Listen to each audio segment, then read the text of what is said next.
Okay, so today we're going to talk about alcoholism, and I want to talk about giving your alcoholic, your heavy drinker, your partner, your spouse, your child another chance.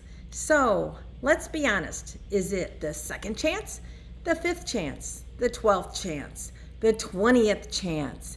Because we ask a lot from you. And if you're willing to give it, guess what? We will take it over and over and over again. And we will promise you that things are going to be different, and they pretty much won't, because we are in the middle of an addiction and we want to drink. We want to drink more than we want to, or more than we can keep our promises. So, should I give my alcoholic another chance? My name's Cathy McLeish, and I've been sober 37 years. In that time, I got sober when I was 27. I have had so many people work with me and show me the way to a better life. I have also worked with a lot of people, mostly women. I've seen a lot come and go with men because my husband also works with men. And so I have seen a lot of examples. I've seen a lot of stories. I've seen a lot of hardship. And here's what I know. We will not change until there is no other way to go. So if you give us an out, if you help us, if you give us another chance, we will take that chance and we will continue to go downhill. We will promise you the moon. We will. And we want to deliver. For the most part, we want to deliver. But we cannot. When we're in the middle of an addiction, we cannot imagine, we can't predict what's going to happen when we take the next drink. And unless we're doing something different, unless we're doing something extremely different, like we're in a program, we're in outpatient therapy, we're in a rehab center, unless something totally different has happened, you should not gamble with us and our future. You know, the reality is you can kill us. And it wouldn't be your fault. It would not be your fault. We would ask you to keep giving, to keep, believing that we can change. Give us another chance. Give us that $1,000. Help us to get this job off and running. Fix this car. Get that apartment. Help us, help us, help us, and things will be different. Actually, if they aren't different, they will get worse. They don't, stay on an even keel with alcoholics. They will get worse, and worse can end up in prison. It can end up in a hospital. It can end up with a medical issue that you cannot turn around. It can end up with the loss of job and family and home and car, and it can end up with the loss of life. So actually, we will ask, and you should say no. Do not give us another chance, because when you give us another chance, you put another nail in our coffin. And that sounds so extreme, but we cannot crawl out of this with favors. If you put a Band-Aid on my life, I will continue to do what I'm doing until the bottom falls out, the wheels fall off. And then I will come back and I will ask again, please, just one more time, one more loan, one more, promise that you could believe if I can deliver it in the right frame. And it just can't happen. So one of the main things that I would love for the person that is close to the alcoholic to remember is, if it is your spouse, if you are the one making the decisions, you are making the decisions not just for you, not just for your $1,000 that you're going to lend, but for everybody that is in relationship with that person. Because if they don't recover, the kids suffer. If they don't recover, the parents suffer, the spouse suffers, the siblings suffer. So you can have one person in there continuing to enable, and they can be causing everybody else hardship.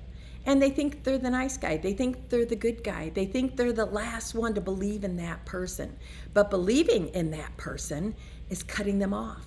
And believing that they will find another way. And you can help them to a certain degree. You can help them to find that other way. You can get them a phone number. You can get them connected with some kind of recovery plan, some kind of, recovery center, and yet you cannot make them take that step.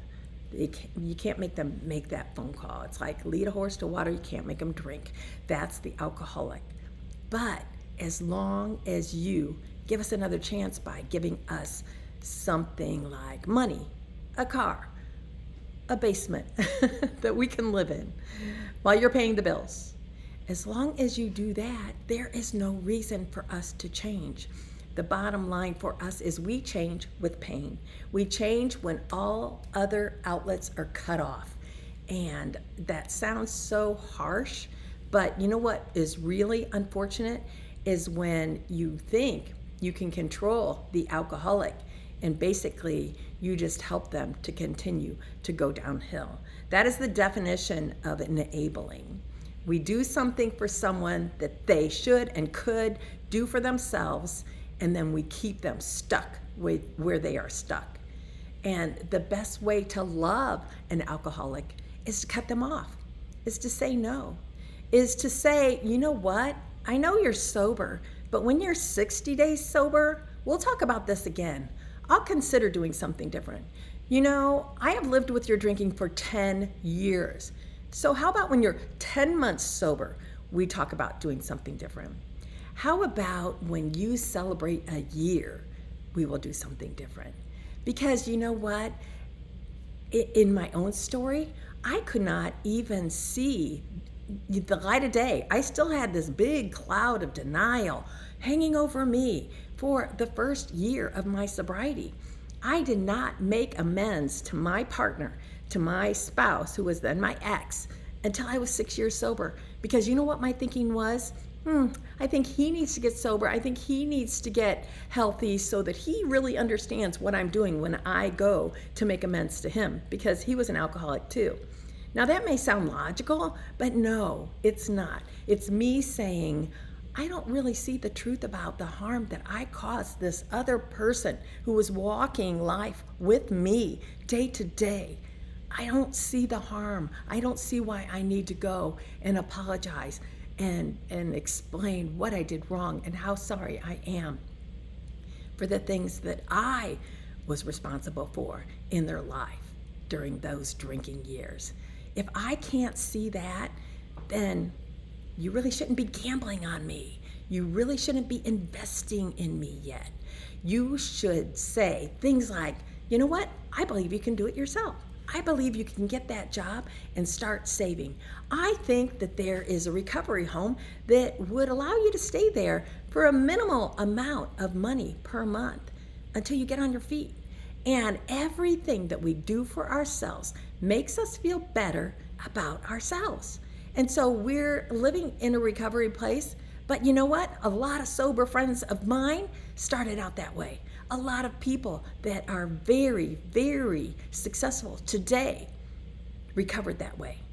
Homeless people that now have degrees and have white-collar jobs started out by people saying, I believe in you, but I will not carry you.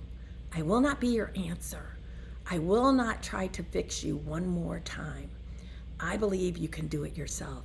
And the reality for family, for people close, is we are actually the last people that can help. It seems so unfair and so unfortunate, but family as a rule cannot help family. We kind of get all involved in the emotions, or maybe we get involved in the resentment and the hate and the, regret for what we've already done and how they have not, filled the bill or kept the promises. Maybe that's the way that it goes. But family can be so wrapped up in these individuals that they cannot help. They should not help. And again, while it sounds harsh is watching someone do the same thing over and over again, thinking that they're going to get different results. And unfortunately, they're only causing harm. I've seen people at the same time, one come into the program, the other keep taking and taking and taking from family, continuously getting enabled by parents, grandparents, siblings. And this person has a rocky road at first. This person is going to recover on their own and nobody's helping them, and they feel a little bit broken and maybe even abandoned. But you know what? They pull themselves up with the help of other people that have walked the walk before them, and they do it a day at a time by themselves, and they thrive. While this person who is over here playing the same game with the same people who think something's going to be different is dying a day at a time, a month at a time, a year at a time. And they can't get to recovery because you know what's between them and recovery? People that think they're helping over and over and over again. I can't let him be on his own. I can't leave him in that town.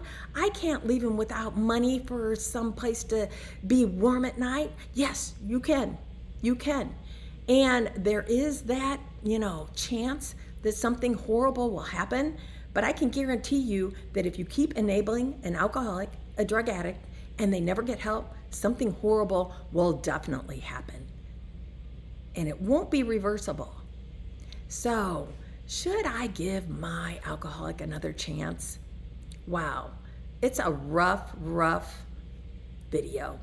But the answer is probably not. And if you have a struggle with that, bring in a third party, bring in a therapist, and be like going to this therapist with that recovering person and say, when the therapist says I should do this or I should help you with that, maybe that's when I'll do it. But until then, I don't trust myself. Bring in a third person, maybe a recovering person that has successfully walked the walk and done what you're waiting for your loved one to do, and say, when that person tells me that it's time to help you, I will help you. But until then, I don't want to be part of the problem.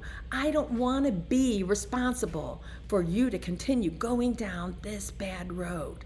I don't want to be responsible for anything bad happening to you because I care.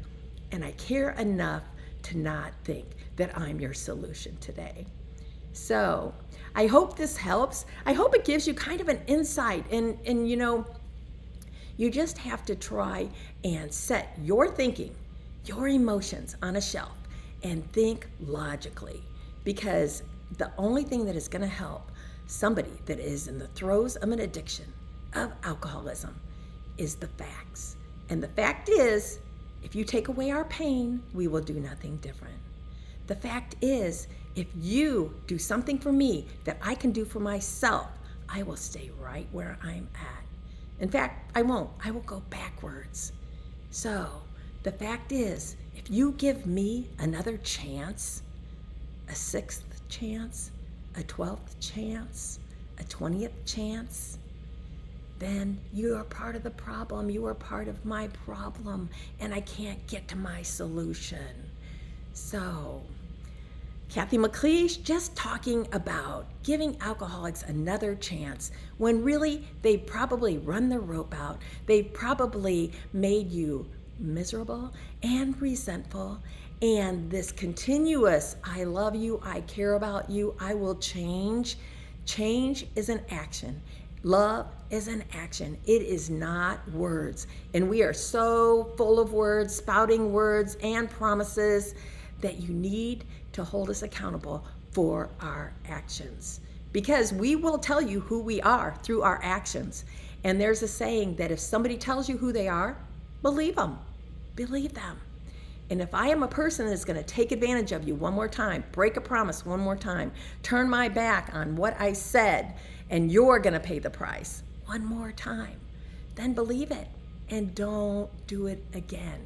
Don't enable me any further and see what happens. So, again, Cathy McLeish trying to spread a little bit of information about alcoholism so that we, all of us, whether alcoholic or just in the life of someone who is practicing, we can all be a part of the solution. Thanks.